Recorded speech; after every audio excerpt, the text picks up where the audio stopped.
وعلیکم السلام ورحمۃ اللہ وبرکاتہ۔ جی جوتا کھڑے ہو کے نبی علیہ السلام نے پہننے سے منع فرمایا، کہتے ہیں ایسی کوئی حدیث اور جوتا بند ہو یا اوپن ہو؟ محترم بھائی، جوتا بند ہو یا چپل ہو، یعنی شوز ہو یا چپل ہو، کوئی بھی ہو جی، کھڑے ہو کے پہن لے یا بیٹھ کے پہن لے، دونوں طرح جائز اور درست ہے انشاءاللہ۔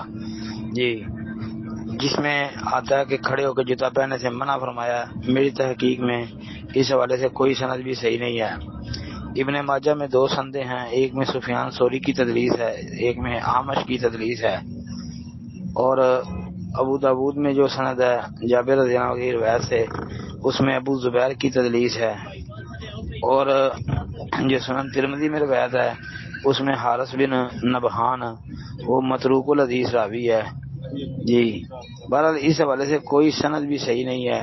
البتہ مسدد بن مسرخد یہ بہت سی کا امام ہے اور مضبوط راوی ہیں، ان کی سند سے اطاف المہرہ کے اندر یہ روایت صحیح موجود ہے کہ نبی کریم صلی اللہ علیہ وسلم جوتا کھڑے ہو کر بھی اور بیٹھ کر بھی پہن لیتے تھے، تو لہٰذا دونوں طرح پہننا درست اور جائز ہے۔ جی، السلام علیکم ورحمۃ اللہ۔ السلام ورحمۃ اللہ وبرکاتہ۔ محترم بھائی لکھتے ہیں جی، کیا ماہ شعبان میں نبی صلی اللہ علیہ وسلم نے زیادہ روزے رکھے ہیں؟ کیا ماہ شعبان کے روزوں کی فضیلت ثابت ہے؟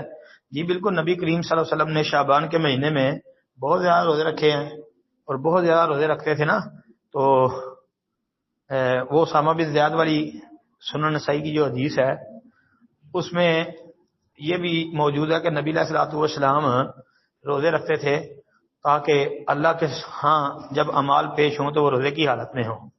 یہ سالانہ ڈائری یعنی جو شعبان کے مہینے میں بندوں کی پیش ہوتی ہے، وہ اس وجہ سے روزے رکھتے تھے، تو لہذا شعبان کے مہینے میں کثرت سے روزے رکھنا نبی علیہ السلام سے ثابت ہے۔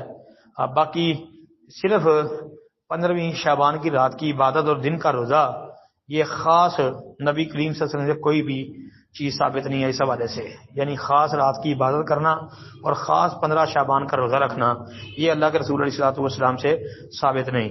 پھر یہاں یہ بات بھی یاد رکھیں کہ 15ویں شعبان کے بعد یعنی نصف شعبان کے بعد روزے رکھنا کیسا ہے؟ جی جائز اور درست ہے۔ جو لوگ کہتے ہیں کہ نصف شعبان کے بعد روزے رکھنا منع ہے، اب منع والی روایت جو ترمذی اور کئی کتابوں میں آتی ہے، ابو داؤد وغیرہ میں، یہ منکر روایت ہے، امام محدثین نے اس پر جرح کر رکھی ہے، یعنی یہ روایت ثابت نہیں ہے۔ اچھا، اب رمضان سے 1-2 دن پہلے یعنی استقبال رمضان میں روزہ رکھنا یہ درست نہیں ہے۔ البتہ جو بندہ جو ہے مسلسل روٹین سے سوموار جمعرات کا روزہ رکھتا ہو تو وہ اگر رمضان کے شروع ہونے سے 1-2 دن پہلے جمعرات یا سوموار آ جائے تو وہ روزہ رکھ سکتا ہے۔ جی، جس طرح کہ اس مرتبہ رمضان کا آغاز 19 فروری کو ہو رہا ہے، تو 19 فروری کو روزہ ہو جائے یہ بہت چانس ہے۔ اگر 19 فروری کو روزہ نہ بنا تو 20 کو روزہ بن گیا یعنی جمعے کو، تو جمعرات کو وہ بندہ روزہ رکھ سکتا ہے جو مسلسل پورا سال جمعرات اور سوموار کا روزہ رکھتا ہوگا، روٹین ہے اس کی۔ ویسے نہیں، ویسے تو بڑے چانس ہیں کہ اس دفعہ 19 کو روزہ بن جائے گا۔ السلام علیکم ورحمۃ اللہ۔